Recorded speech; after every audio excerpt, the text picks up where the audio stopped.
श्रेष्ठ व्यक्ति यहाँ बैठे हुए हैं और मंच पर तो ऐसे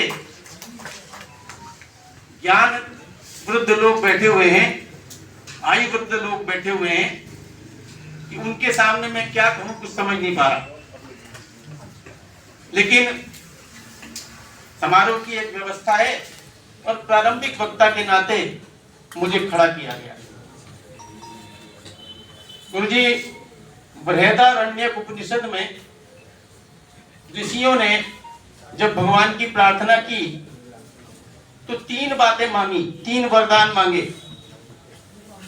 उन्होंने कहा असतो मां सद्गमय, हमें असत्य से सत्य की ओर ले चलो। तमसो मां ज्योतिर्गमय, हमें अंधेरे से प्रकाश की ओर ले चलो।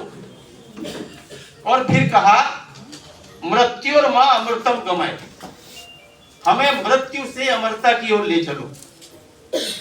ये बातें मैंने तब पढ़ी थी जब मैं 9वीं 10वीं में पढ़ता था, संस्कृत पढ़ता था। तो दो बातें तो समझ में आती थी कि असतो मां सद्गमय और तमसो मां ज्योतिर्गमय, लेकिन तीसरी बात मृत्युर मां अमृतम गमय, मृत्यु से अमरता की ओर ले चलो, ये समझ में नहीं आती थी। क्योंकि सबको मरना है, अमरत्व तो है ही नहीं। लेकिन जब मैं बड़ा हुआ और इस तरह के महापुरुषों को पढ़ने का, देखने, सुनने, समझने का अवसर मिला तो आज समझ में आता है कि गणेश शंकर विद्यार्थी जी, जिनका हम समारोह मना रहे हैं, जिनको आज हम 93-94 वर्षों के बाद भी याद कर रहे हैं, ये अमरत्व है। ये अमरत्व है।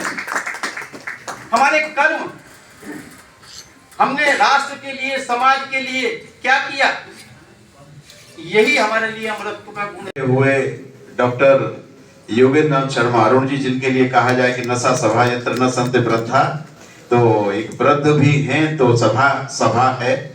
कार्यक्रम में मंचासीन श्री शर्मा जी, प्रेस क्लब के अध्यक्ष, श्री प्रदीप जोशी जी, महासचिव प्रेस क्लब, आज जिनकी पुस्तक का विमोचन किया जाना है। और जिस समय पुस्तक के बारे में बोलूंगा तो शायद ये शब्द न बोल पाऊं कि ये वो सेवा है जिसके लिए ये कहा जा सकता है, 4 पंक्तियां मैंने लिखी थी और वो सेवा के ऊपर बड़ी कारगर सिद्ध होती है कि पुष्प कभी सुगंधि का दावा नहीं करता, पुष्प कभी सुगंधि का दावा नहीं करता, सूरज कभी रोशनी का दिखावा नहीं करता, झूठ हमेशा कहता है कि मैं ही सच हूं, लेकिन सच कभी सच होने का दावा नहीं करता। ये वो मंत्री गोविंदलाल जी, साथ में अतिथिका प्रदेश अध्यक्ष आदरणीय सुंदर पांडे जी, राज्यपाल आदेश त्यागी जी, प्रोफेसर दिनेश चंद्र शास्त्री जी, देते हैं वो दिया गया है। सभी को बहुत बहुत बधाई। प्रोफेसर दिनेश चंद्र शास्त्री, कुलपति उत्तराखंड संस्कृत विश्वविद्यालय, अपने आप में वैदुष्य के प्रतीक है। जिस शिवा की पुस्तक का विमोचन हो रहा है आज, वो शिवा मुझे लगभग क्या कहूँ 70 वर्षों का पुराना खोया हुआ बचपन याद दिला रहा है। मैं भी उसी कनखल से आता हूँ जहाँ शिवा और उसके पूज्य पिता मेरे पिता के मित्र। आज मुझे सबसे अच्छा ये लगा कि मेरे छोटे भाई का नाम विजेंद्र है, लेकिन घर में हम उसे भूरा कहा करते थे। बाल किशन जी ने भूरा कहकर उसका नाम लिया। मुझे लगा कि आज मैं कृतार्थ हो गया हूँ। नहीं है वो व्यक्ति, हो सकता है डिग्री ले आया हो, कह नहीं सकते हैं, लेकिन मैं उसको शिक्षित नहीं मानता। और पत्रकारिता में ऐसा है जो हमको बना दिखाता है। अगर पत्रकारिता अपने सिद्धांतों के विपरीत में जाए, मैंने भी आपके बीच 3-4 बार हरिद्वार में आया और कई कार्यक्रम में जाता, मैं देखिए नेता पुलिस वाले से नहीं डरता, डरता है क्या? कभी नहीं डरता। पुलिस वाला नेता से डरता है। लोग पुलिस वाले डरते हैं, पुलिस वाला नेता से डरता है। मैं कई बार कहता हूँ अपने अधिकारियों को बुला के मतलब क्या सिस्टम बना है प्रकृति का, क्या एक साइकिल है। नेता डरता है जनता से, जनता डरती है अधिकारी से, और अधिकारी डरता है नेता से। एक ऐसी साइकिल है। मुझसे कहता था डीएम को बोल दीजिए, एसडीएम को, इवन एसडीएम को कह दीजिए कि मेरा ये काम कर दे, मैं एसडीएम को फोन करके कहता हूँ ये काम कर दे, तो वो फिर एसडीएम के ऑफिस के बाहर से मुझे फोन लगाई, कहता है साहब जरा एसडीएम साहब को बोल दो मैं बाहर खड़ा। मतलब मंत्री को फोन कर देगा, लेकिन एसडीएम के कमरे में घुसने की बात नहीं है। ये तो सारा सिस्टम ये समझ के। तो शिवाजी पत्रकार जनता का हिस्सा भी है।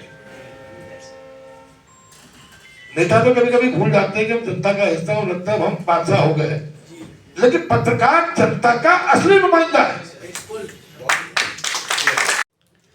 आपको श्री गोपाल नारसन का नमस्कार। डिवाइन मिरर हिंदी चैनल में आपका बहुत बहुत स्वागत है।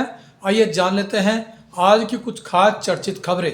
जैसा कि आप देख रहे थे, national union of journalist Uttarakhand की हरिद्वार इकाई द्वारा अमर शहीद गणेश शंकर विद्यार्थी स्मृति सम्मान समारोह प्रेस क्लब सभागार में आयोजित किया गया, जिसमें शिवा अग्रवाल की पुस्तक का विमोचन भी हुआ।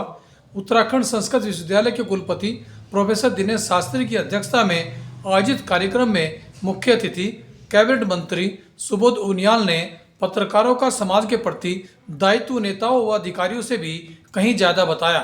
विशिष्ट अतिथि डॉक्टर योगेंद्र शर्मा अरुण व संस्कृत शिक्षा निदेशक डॉक्टर आनंद भारद्वाज ने भी आज के दौर में गणेश शंकर विद्यार्थी की पत्रकारिता को याद कर उन्हें श्रद्धा भाव अर्पित किए। तालिबान द्वारा पाकिस्तान पर किए गए हमले में तालिबान ने जहां पाकिस्तान की 2 चौकियों पर कब्जा कर लिया है, वहीं उसने पाकिस्तान के 19 सैनिक मार देने का भी दावा किया है। हमला आज सुबह 4 बजे किया गया। प्रयागराज का महाकुंभ शुरू होने से पहले ही महाकुंभ क्षेत्र में ब्रिज टावर पर हाई टेंशन तार खींचने के दौरान अचानक टावर गिर जाने से 8 मजदूर घायल हो गए हैं, जिनमें से एक मजदूर का पैर ही कट गया है।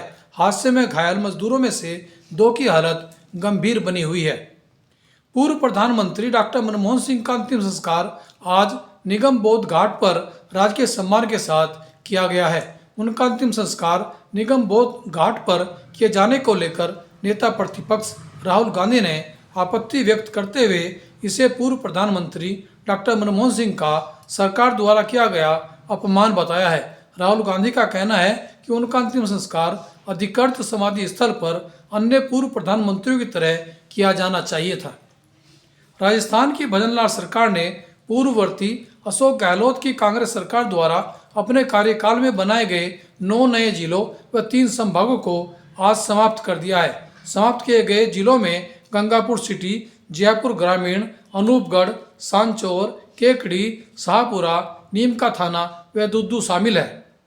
प्रयागराज महाकुंभ में 2000 ड्रोन आसमान से महाकुंभ की नजर रखेंगे, यानी चौकसी बरतेंगे। इस दौरान महाकुंभ में जल क्रीड़ा, hot air balloon, laser show भी महाकुंभ की रौनक बनेंगे। उत्तराखंड के बर्फीले क्षेत्र ओली, चोपता, मुखबा आदि स्थलों पर पर्यटकों की भारी भीड़ उमड़ पड़ी है। बर्फबारी देखने के लिए आए पर्यटकों को भारी ठंड और गाड़ियों के फिसलने की प्रति भी चेतावनी दी गई है और कहा गया है कि संभल कर रहना ही समझदारी है। इस भारी ठंड में बिना गंगा में डुबकी लगाए भी पुण्य मिलने की सुविधा अब उपलब्ध हो गई है। बस इसके लिए आपको 10 रुपये की रसीद कटवानी है, जिस पर आपके नाम से डुबकी कोई और लगाएगा और पुण्य सीधा आपके खाते में जाएगा। इसी पर देखिए आज का हमारा ये एक मज़ेदार वीडियो। बहनों आइए, आपके नाम की डुबकी हम लगाएंगे इस सर्दी भरे मौसम में। अगर आप डुबकी नहीं लगाना चाहते हैं, अगर आप नहाना नहीं चाहते हैं, तो अपना नाम बताइए, 10 रुपए की रसीद कटवाइए। आपके नाम की डुबकी हम लगाएंगे इस मौसम में। आपके नाम के पुण्य आपको मिलेंगे, लेकिन आप जो 10 रुपए देंगे वो हमको मिलेंगे। आइए भाइयों, आइए बहनों, 10 रुपए 10 रुपए 10 रुपए, आपके नाम की डुबकी 10 रुपए में डुबकी लगवाइए। बस।